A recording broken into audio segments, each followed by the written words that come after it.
est bon dans le cochon, du groin jusqu'au jambon. C'est bon. La rate et les rognons, la queue en tire-bouchon. C'est bon. Désormais je veux chanter le cochon. On a commencé par faire de la sélection. On a beaucoup évolué, on a fait différents métiers en fait.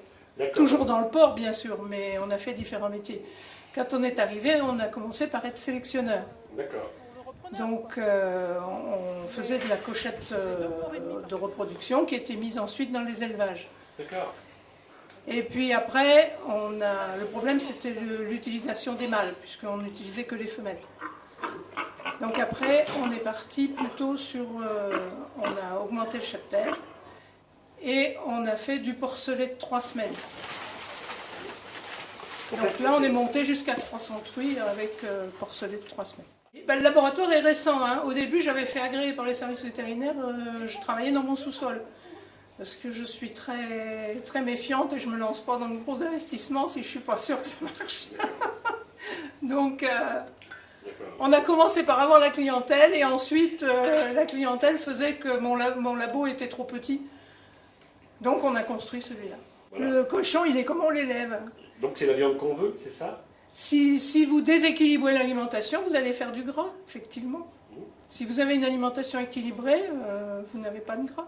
Il y a certains moments où j'ai même des fois pas assez de gras pour fabriquer ma charcuterie.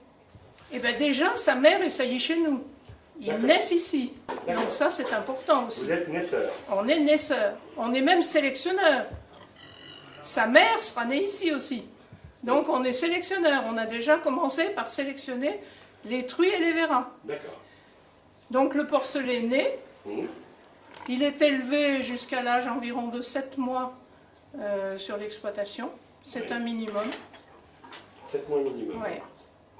Pour avoir une viande qui ne fonde pas dans la poêle et qui ait une belle couleur. Pour vous donner une idée, un cochon de supermarché a 3 mois et demi. On a des carcasses, je découpe des animaux qui font 120 kg de carcasse.